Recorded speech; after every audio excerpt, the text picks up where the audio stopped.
ನೇತೃತ್ವದಲ್ಲಿ ಗರುಡ ಫೌಂಡೇಶನ್ ಮತ್ತು ಶ್ರೀ ಪತಂಜಲಿ ಯೋಗ ಶಿಕ್ಷಣ ಸಂಸ್ಥೆಯ ಸಹಯೋಗದಲ್ಲಿ ರಥ ಸಪ್ತಮಿ ಹಬ್ಬದ ಪ್ರಯುಕ್ತ ಪರ್ವ ದಿನದಂದು ಸಾವಿರಾರು ಜನರಿಂದ 108 ಸೂರ್ಯ ನಮಸ್ಕಾರ ಮತ್ತು ಆದಿತ್ಯ ಸೂರ್ಯ ದೇವರಿಗೆ ಹೋಮ ಕಾರ್ಯಕ್ರಮ ಚಾಲನೆಯನ್ನು ರಾಮಕೃಷ್ಣ ಮಠದ ಪರಮಪೂಜ್ಯ ಶ್ರೀ ತದ್ಯುಕ್ತಾನಂದಜಿ ಮಹಾರಾಜ್ ಅವರು, ಶಾಸಕರಾದ ಉದಯ್ ಬಿ ಗರುಡಾಚಾರ್ ಅವರು, ಗರುಡ ಫೌಂಡೇಶನ್ ಸಂಸ್ಥಾಪಕಿ ಶ್ರೀಮತಿ ಮೇದಿನಿ ಗರುಡಾಚಾರ್ ಅವರು ಚಾಲನೆ ನೀಡಿದರು. ಚಿಕ್ಕಪೇಟೆ ವಿಧಾನಸಭೆಯ ವ್ಯಾಪ್ತಿಯಲ್ಲಿರುವ ಶಾಲೆಯ 4,000 ಮಕ್ಕಳು ಮತ್ತು ಸ್ಥಳೀಯ ನಿವಾಸಿಗಳು ಭಾಗವಹಿಸಿದ್ದರು. ಇದೇ ಸಂದರ್ಭದಲ್ಲಿ ಶಾಸಕರಾದ ಉದಯ್ ಬಿ ಗರುಡಾಚಾರ್ ಅವರು ಮಾತನಾಡಿ, ಯೋಗಯುತ ಜೀವನ ಮಾಡಿದರೆ ರೋಗಮುಕ್ತರಾಗಿ ಜೀವನ ಸಾಗಿಸಬಹುದು. ಇಂದು ಯೋಗ ಮತ್ತು ಸೂರ್ಯ ನಮಸ್ಕಾರದ ಮಹತ್ವ ವಿಶ್ವದ ಜನರಿಗೆ ಪರಿಚಯವಾಗಿದೆ. ಮಾನಸಿಕ, ದೈಹಿಕವಾಗಿ ಉಲ್ಲಾಸಿತ ಜೀವನಕ್ಕೆ ಯೋಗ ಮುಖ್ಯ. ಪ್ರತಿದಿನ 1 ಗಂಟೆ ಯೋಗ ಅಭ್ಯಾಸ ಮಾಡುವುದರಿಂದ ಲವಲವಿಕೆಯಾಗಿ ಇರಬಹುದು. ಸಾರ್ವಜನಿಕರಿಗೆ ಯೋಗ ಮಹತ್ವ ಮತ್ತು ಅರಿವು ಮೂಡಿಸಲು ಸೂರ್ಯ ನಮಸ್ಕಾರ ಕಾರ್ಯಕ್ರಮ ಹಮ್ಮಿಕೊಳ್ಳಲಾಗಿದೆ ಎಂದು ಹೇಳಿದರು.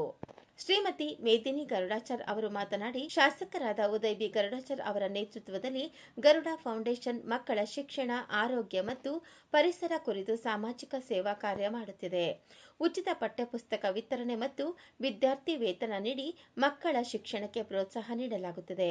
ಪರಿಸರ ಉಳಿಸಲು ಹಾಗೂ ಆರೋಗ್ಯದ ಕಡೆ ಗಮನ ಹರಿಸಿ ಉಚಿತ ಆರೋಗ್ಯ ತಪಾಸಣೆ ಶಿಬಿರ ಹಾಗೂ ಯೋಗ ಮಾಡಿ ರೋಗ ಮುಕ್ತರಾಗಿ ಎಂಬ ಉದ್ದೇಶದಿಂದ ರಥ ಸಪ್ತಮಿ, ಸೂರ್ಯನು ತನ್ನ ಪಥವನ್ನು ಬದಲಾಯಿಸುವ ದಿನದಂದು ಸೂರ್ಯ ನಮಸ್ಕಾರ ಮತ್ತು ಸೂರ್ಯ ದೇವನಿಗೆ ಆದಿತ್ಯ ಸೂರ್ಯ ಹೋಮ ಏರ್ಪಡಿಸಲಾಗಿದೆ. ಇದರಲ್ಲಿ ಸಾವಿರಾರು ಮಕ್ಕಳು ಭಾಗವಹಿಸಿದ್ದಾರೆ.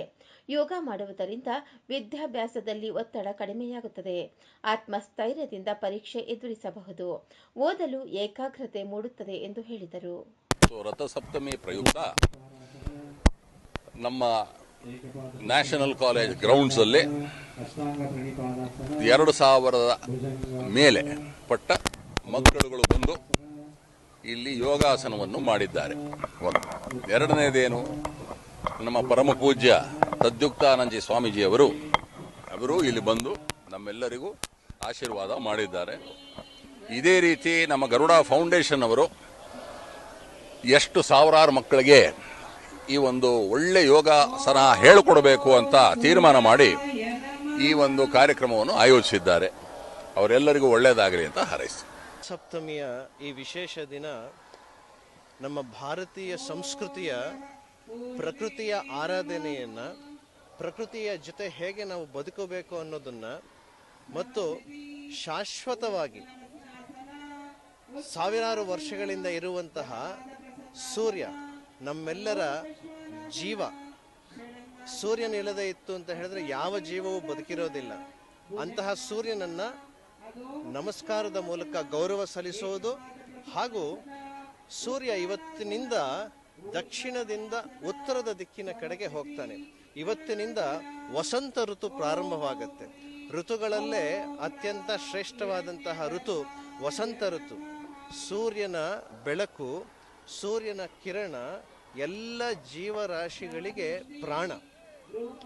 ಇದನ್ನ ನಮ್ಮ ಹಿರಿಯ ಮಕ್ಕಳಿಗೆ ಇವತ್ತು ವಿದ್ಯಾಭ್ಯಾಸದಲ್ಲಿ ಯೋಗ ಶಿಕ್ಷಣ ಇದರ ಕೊರತೆ ಇದೆ. ಅಂತಹ ದಿನಗಳಲ್ಲಿ ನಮ್ಮ ನಾಯಕರಾದಂತಹ ಯೋಗವನ್ನು ಚಿಕ್ಕ ಮಕ್ಕಳಿಗೆ ಸಣ್ಣ ವಯಸ್ಸಿನಲ್ಲೇ ಇವತ್ತು ಹೇಳಿಕೊಟ್ಟು ಆಜೀವ ಪರ್ಯಂತ ಮಾಡುವುದರ ಮೂಲಕ ಅವರು ಆರೋಗ್ಯವನ್ನು ಪಡೀತಾರೆ, ದಾರಿದ್ರ್ಯವನ್ನು ದೂರ ಮಾಡಿಕೊಳ್ತಾರೆ. ರಥಸಪ್ತಮಿಯ ಈ ಶುಭ ದಿನ ಬಂದು ಅವರು ಒಂದು ಸಂಕಲ್ಪವನ್ನು ಮಾಡುವುದಕ್ಕೆ ಇವತ್ತು ಈ ಕಾರ್ಯಕ್ರಮ ಪ್ರೇರಣೆಯಾಗಿದೆ.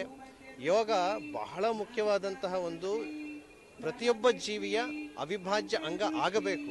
ರಥಸಪ್ತಮಿ, ಹಾಗಾಗಿ ನಾವು ಇವತ್ತು ನಮ್ಮ ನ್ಯಾಷನಲ್ ಕಾಲೇಜ್ ಗ್ರೌಂಡಲ್ಲಿ ಎಲ್ಲ ಶಾಲಾ ಮಕ್ಕಳು ಮತ್ತೆ ನಮ್ಮ ಎಲ್ಲ ಯೋಗ ಪಟುಗಳು ಸಾರ್ವಜನಿಕರ ಜೊತೆ ಒಂದು 108 ಸೂರ್ಯ ನಮಸ್ಕಾರ ಮಾಡುವಂಥ ಒಂದು ಕಾರ್ಯಕ್ರಮನ ಗರುಡ ಫೌಂಡೇಶನ್ ಮತ್ತೆ ಪತಂಜಲಿ ಯೋಗ ಶಿಕ್ಷಣ ಸಂಸ್ಥೆಯಿಂದ ಹಮ್ಮಿಕೊಂಡಿದ್ದೀವಿ. ಸಾಕಷ್ಟು ಮಕ್ಕಳು 2,000 ಮೇಲಿದ್ದಾರೆ, ಬೇರೆ ಬೇರೆ ಶಾಲೆಗಳಿಂದ ಬಂದಿದ್ದಾರೆ. ಹಾಗೆ ನಮ್ಮ ನಾಗರಿಕರು ಕೂಡ ಭಾಗವಹಿಸಿದ್ದಾರೆ. ಒಂಥರ ಅತ್ಯಂತ ಪ್ರಶಸ್ತವಾದ ಕಾರ್ಯಕ್ರಮ ರಥಸಪ್ತಮಿಗೆ ಅಂತ ನಾನು ಅನ್ಕೋತೀನಿ. ಮತ್ತು ಸೂರ್ಯ ನಮಸ್ಕಾರದಿಂದ ಆಗುವಂತಹ ಒಂದು ಬೆನಿಫಿಟ್ಸ್ನ ನಮ್ಮ ಮಕ್ಕಳಿಗೆ ಹೇಳ್ಕೊಟ್ಟಿದ್ದೀವಿ. ಶಾಲೆಗೆ ಹೋಗಿ ಅವರಿಗೆ ಒಂದು ಸೂರ್ಯ ನಮಸ್ಕಾರ ಅಭಿಯಾನ ಅಂತ ಮಾಡಿದ್ದೀವಿ. ಸೊ ಅದರ ಉಪಯೋಗ ಏನು, ಅದ್ರ ಹೆಲ್ತ್ ಬೆನಿಫಿಟ್ಸ್ ಏನು ಅಂತಾನು ಹೇಳ್ಕೊಟ್ಟಿದ್ದೀವಿ. ಸೊ ಮಕ್ಕಳು ಮುಂದೆನೂ ಕೂಡ ಅದನ್ನ ಅಭ್ಯಾಸನ ನಿರತವಾಗಿ ಮಾಡ್ತೀವಿ ಅಂತಾನು ಕೂಡ ಹೇಳಿದ್ದಾರೆ.